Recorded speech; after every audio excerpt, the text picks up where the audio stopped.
हरे Krishna dear devotees, हम सबका favourite Kartik month इस महीने की 28 तारीख यानी कि 28 अक्टूबर से शुरू हो रहा है। हम जानते हैं कि कार्तिक मंथ कितना ज़्यादा इंपॉर्टेंट है। सारे शास्त्र भरे पड़े हैं कार्तिक मंथ की ग्लोरीज के बारे में। इस महीने में कुछ भी करें, थोड़ा सा भी, बहुत जरा सा भी अगर हम भक्ति में कुछ करते हैं, प्रयास करते हैं, उसका हजारों हजार गुना ज़्यादा लाभ प्राप्त होता है। स्कंद पुराण में भगवान श्री कृष्ण खुद ही अपने मुंह से बात बोल रहे हैं कि सारी नदियों में जो गंगा नदी है वो उनकी सबसे ज्यादा प्रिय है। सारे युगों में जो सतयुग है वो उनको सबसे ज्यादा पसंद है, और सारे महीनों में, पूरे साल में जो ये कार्तिक मंथ है ये उनको सबसे ज्यादा पसंद है। इसको एक थोड़े उदाहरण से समझते हैं कि कितना ज्यादा इंपॉर्टेंट है। मान लो एक लड़का किसी लड़की से प्रेम करता है, उससे शादी करना चाहता है, और वो बार बार प्रयास कर रहा है उसको समझाने का कि वो उससे कितना प्रेम करता है, और वो उसके पास आना चाहता है, उसको अपने साथ रखना चाहता है। और एक दिन उस लड़की का बर्थडे आता है, और उस लड़की, कई बार लड़कियां जो है वो अपने बर्थडे को लेके बहुत सीरियस होती हैं, तो उस लड़की के लिए उसका बर्थडे जो है बहुत सीरियस है, मतलब बहुत इंपॉर्टेंट है। वो चाहती है कि उसका बर्थडे बहुत अच्छे से मनाया जाए, और ये लड़की खुद उस लड़के को बता रही है कि मेरी इच्छा है कि मेरा बर्थडे बहुत अच्छे से मनाया जाए, ये मेरे लिए बहुत इंपॉर्टेंट दिन है, सब कुछ है। उसको खुद ही लड़की ने अपने मुंह से बताया। उसके बावजूद अगर लड़का जो है उस दिन कुछ भी नहीं करता है, ऐसे उदासीन सा रहता है, कुछ ज़्यादा ध्यान नहीं देता है, उस लड़की को कैसा लगेगा कि ये बोल रहा है कि मेरे से प्रेम करता है, इसको कोई परवाह ही नहीं है। बिल्कुल ये सेम चीज़ यहाँ पर है। भगवान श्री कृष्ण जो है वो स्वयं अपने मुंह से बोल रहे हैं कि उनको ये मंत्र जो है बहुत प्रिय है, और हम दिन रात भगवान को जाके ये बात बोल रहे हैं कि हम आपसे बहुत प्रेम करना चाहते हैं, हम आपके पास आना चाहते हैं, हम जप कर रहे हैं, दुनिया भर की चीज़ें कर रहे हैं भगवान को मनाने के लिए, और यहाँ भगवान स्वयं अपने मुंह से बोल रहे हैं। और अगर उस बात को हम इंपॉर्टेंस नहीं देंगे तो भगवान को कैसा लगेगा, कृष्ण को कैसा लगेगा कि ये सारा दिन तो मुझे बोल रहा है कि मुझसे प्रेम करता है, सारा दिन हरिनाम जप रहा है, और जो मैं चीज़ बोल रहा हूँ कि मेरे लिए इंपॉर्टेंट है उसकी इसको कोई परवाह नहीं है। हाँ? तो इसीलिए जो है हमारे शास्त्रों में बहुत कई बार कठोर शब्दों का भी इस्तेमाल किया गया है।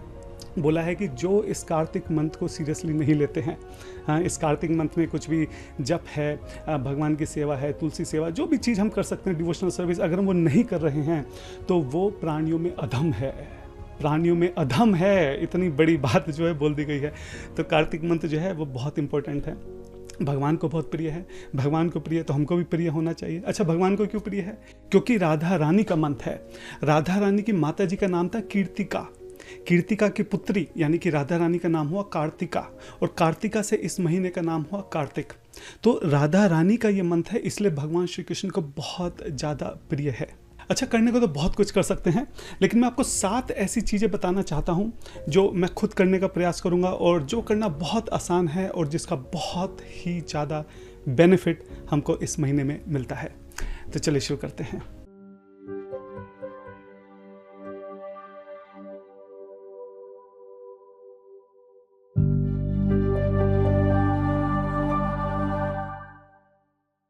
तो सबसे पहला है कि हम दिन में केवल एक बार खाना खाएंगे।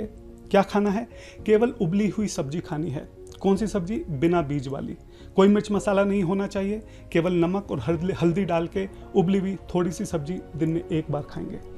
जमीन पर सोएंगे, सर पे जो है तेल नहीं लगाएंगे, कपड़ों पे, शरीर पे साबुन नहीं लगाएंगे, और मजाक कर रहा हूँ, रिलैक्स। ये सब परमहंसों की बातें हैं, ये हमारे लेवल की नहीं है। हम अपने लेवल पे आके बात करते हैं कि हम क्या कर सकते हैं। फिर से शुरू करते हैं। सबसे पहला जो मोस्ट इंपॉर्टेंट है वो ये है कि हम भगवान को घी का दिया दिखाएंगे। भगवान को जो घी का दिया है कार्तिक मंथ में अगर हम दिखाते हैं तो भगवान बहुत ही ज़्यादा खुश हो जाते हैं। इसकी महिमा इतनी है कि सारे जो शास्त्र हैं वो भरे पड़े हैं। स्कंद पुराण में ये तक मेंशन है कि 1 मिलियन कल्प में जितने भी हमने पाप कर्म करे हैं वो सब खत्म हो जाते हैं। जो 4 युग हैं, सतयुग, त्रेता युग, द्वापर युग और कलयुग, इन 4 को मिला के बनता है एक दिव्य युग। इस तरह के 1000 दिव्य युग मिलकर बनता है एक कल्प। इस तरह के 1 मिलियन कल्प में जितने भी हमने पाप कर्म करे होंगे अपने अनंत जन्मों में, वो सारे जो है खत्म हो जाते हैं। क्या करना है? सिर्फ भगवान को घी का दिया दिखाना है। इतने जो है भगवान खुश हो जाते हैं। वो कह रहे हैं कि स्कंद पुराण कह रहे हैं कि पूरे ब्रह्मांड में ऐसा कोई पाप ही नहीं है जो भगवान को दिया दिखाने से खत्म ना हो सके। कई बार हम बोलते हैं कि अगर कोई ब्राह्मण हत्या हमारे हाथ से हो गई है, कोई गौ हत्या हो गई है, या कोई ऐसा पाप हो गया जो बहुत मुश्किल है हमारे सर से हटना, वो पाप तक हट जाते हैं। क्या करना है, सिर्फ भगवान को घी का दिया दिखाना है। भगवान को घी का दिया दिखाने से सारे यज्ञों का पुण्य जो हमको मिल जाता है, अश्वमेध यज्ञ और पता नहीं कौन कौन से यज्ञ जो हैं होते हैं, जो हम कभी सोच भी नहीं सकते इस कलयुग में करने की, वो सारे यज्ञों का फल हमको मिल जाता है। क्या करना है, सिर्फ एक घी का दिया जो है वो भगवान को दिखाना है। बहुत ईजी है, कुछ भी नहीं करना है। हम क्या कर सकते हैं, पूरे महीने की शुरू में ही बत्ती को एक आप डिब्बी वगैरह कुछ ले लीजिए, उसमें घी डाल के खूब सारी उसमें बत्तियां जो हैं उसमें पहले ही घोल के रख लीजिए, ताकि आपके पास वो रेडी रहें। और डेली शाम को हम अपने भगवान को, जो भी आपके घर में डीटीज़ हैं, उनको वो घी का दिया जो है हम दिखा सकते हैं। कोशिश करके 2 बार भी दिखा दे तो अच्छा है। और जो लोग वृंदावन में अलग अलग मंदिर में जा रहे हैं, कोशिश करें कि हर मंदिर में दिखा दें तो अच्छा है। जितना ज़्यादा दिखा दे उतना अच्छा है। क्या जा रहा है, एक घी का दिया दिखाना है और उसका बेनिफिट अनइमेजिनेबल है। और जो लोग बाहर हैं, इधर उधर वृंदावन में अलग अलग जगह हैं, कोशिश करें कि ज़्यादा बत्तियां बना के रखें। आसपास की डिवोटी अगर किसी के पास नहीं है तो उनको भी हम दे सकते हैं। अच्छा, मान लो अगर किसी के पास नहीं है तो किसी ने अगर दिया दिखाया, उसी के हाथ से लेके दूसरा डिवोटी भी दिखा सकता है। अगर हमने उसको ऑफरिंग अगर हमने ले ली तो नहीं दिखा सकते, क्योंकि हम उसका प्रसाद ले चुके हैं। लेकिन अगर हमने ऑफर किया है, सेम उसी से दूसरा डिवोटी भी उस घी लैम्प को, उस घी के दिए को दिखा सकता है, भगवान को ऑफर कर सकता है। ठीक है, तो ये तो होगी सबसे पहली बात, सबसे ज़्यादा इंपॉर्टेंट बात कि घी का दिया दिखाना। इसमें कोई एक्सेप्शन नहीं है, आप डिवोटी हैं नहीं हैं, कोई भी हो, कार्तिक मंथ में हर किसी को करना ही करना है। एक चीज़ जो है, इसमें कोई एक्सेप्शन किसी भी तरीका नहीं है। और संध्या के समय दीप दिखाते हुए हमें जो भगवान का दामोदर अष्टकम है उसको गाना है। भगवान की जो दामोदर की फॉर्म है वो बहुत ही ज़्यादा स्पेशल है, बहुत ही ज़्यादा कृपालु है, दयालु है। मतलब आप सोचिए कि जो ज्ञानी पुरुष हैं, जो ज्ञान से भगवान को पाने की, उनको समझने की कोशिश कर रहे हैं, वो करोड़ों जन्मों तक भगवान के दर्शन नहीं कर पाते। और यहाँ पे यशोदा मैया है, जिन्होंने अपने प्रेम से, कृष्ण है, उनको रस्सी से बांध दिया है, भगवान ने बंधवा लिया है अपने आप को।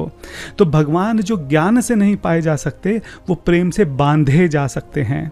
तो भगवान की इन सुंदर फॉर्म को देखते हुए, इसके ऊपर अपना ध्यान लगाते हुए, भगवान से प्रे करते हुए कि काश एक दिन हमारे अंदर भी इतना प्रेम आए कि हम भी यशोदा मैया की जो लीलाएं हैं उसमें पार्टिसिपेट कर सकें, भगवान की सेवा कर सकें। तो इस भाव को मन में लाते हुए भगवान की दामोदर फॉर्म को शाम को हम दिया दिखाएंगे और साथ साथ दामोदर अष्टकम को भी गाएंगे। दूसरा यहाँ पे आता है तुलसी आरती। तुलसी आरती बहुत इंपॉर्टेंट है, कायदे से तो हमको डेली करनी चाहिए, लेकिन अगर जो भक्त डेली नहीं कर पा रहे हैं, कार्तिक मंथ में वो मस्ट है, करनी ही करनी है। तुलसी आरती करना है, जो दिया हम भगवान को ऑफर कर रहे हैं वही बाद में तुलसी जी को भी ऑफर कर सकते हैं। ठीक है, तीसरा आता है कि हमको अपनी चैंटिंग जो है वो बहुत ध्यान से करनी है। हो सकता है रोज़ में हम चैंटिंग जल्दबाजी में करते हों, ध्यान से ना करते हों, लेकिन जितने राउंड हम डेली करते हैं मिनिमम उतने तो करने हैं, और कोशिश करके उससे ज़्यादा राउंड अगर इस महीने में हो सकें वो करने हैं, और बहुत ध्यान से करना है।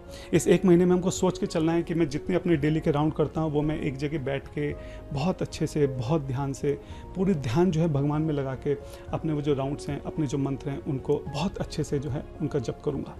ठीक है, चौथा है कि मंगला आरती का इस महीने में बहुत ही ज़्यादा इम्पोर्टेंस है। सुबह जो है ब्रह्म मुहूर्त में उठना, नहा के मंगला आरती के लिए जाना। ऐसा बताते हैं कि अगर इस महीने में हम जब सुबह उठ के जल्दी नहाते हैं तो जितनी भी पवित्र नदियां हैं उन सब में नहाने का फल जो है हमको मिल जाता है। गंगा है, यमुना है, सरस्वती है, कावेरी है, बहुत सारी नदियां तो बेचारी रही भी नहीं, लुप्त हो गई हैं कलयुग के प्रभाव की वजह से। लेकिन अगर हम सुबह उठ के ब्रह्म मुहूर्त में नहा रहे हैं तो उन सारी नदियों में नहाने का फल जो है हमको मिल जाता है। इतना इंपॉर्टेंट है। और एक्चुअली में अगर हम मंगला आरती अटेंड कर रहे हैं ना, तो बाकी काफ़ी सारी चीज़ें तो अपने आप ही हो जाती हैं, क्योंकि मंगला आरती कर रहे हैं तो तुलसी आरती भी हो जाएगी।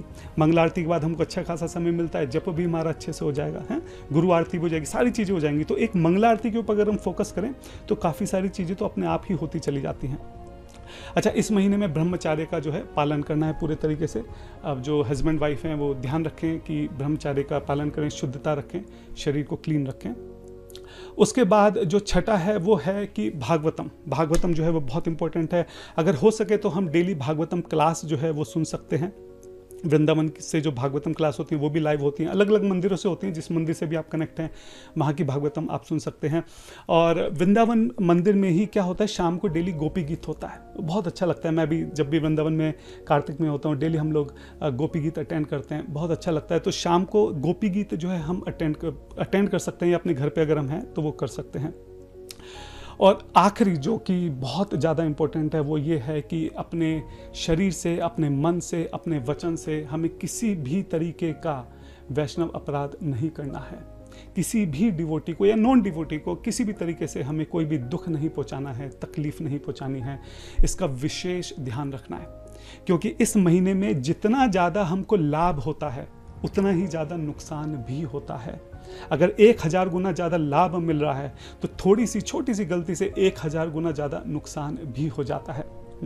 अगर सिचुएशन बहुत टेम्पटिंग है और हमें एकदम बहुत गुस्सा आ रहा है कि मुझे इसको जवाब देना, इसने मुझे ऐसे करा, तो ठीक है, आप उसको ना एक काम करो, कहीं लिख लो कि 1 महीने के बाद, ये मेरा पेंडिंग काम है, 1 महीने के बाद इसको जवाब दे दूंगा, 1 महीने के बाद इसका मैं आंसर कर दूंगा। लेकिन इस महीने में किसी भी हालत में, किसी भी तरीके से, चाहे कोई भी टेम्पटिंग सिचुएशन हो, कोई आपको कुछ भी बोले, कोई पत्थर मार दे सर के ऊपर, कुछ भी कर दे, हाथ जोड़ के वहाँ से चले जाओ, लेकिन किसी को भी गलत नहीं बोलना है, किसी के लिए भी गलत नहीं सोचना है, और शरीर से गलत करने का तो सवाल ही नहीं उठता है। ठीक है, तो ये 7 चीज़ें हैं जो मैं प्रयास करूंगा करने का। बाकी बहुत सारे जो लेक्चर्स हैं, बहुत सारी कथाएं इस वक्त यूट्यूब पे हैं, अलग अलग वरिष्ठ भक्त बता रहे हैं, आप उनको भी सुनिए। हो सकता है कोई ऐसी चीज़ वो बता रहे हो जो आप ज़्यादा इंस्पायर हो करने के लिए। मैं जो करने का प्रयास करूंगा, मैं यहाँ पे वो बता रहा हूँ। तो पहला, दोबारा से, कि हम डेली भगवान को घी का दिया दिखाएंगे।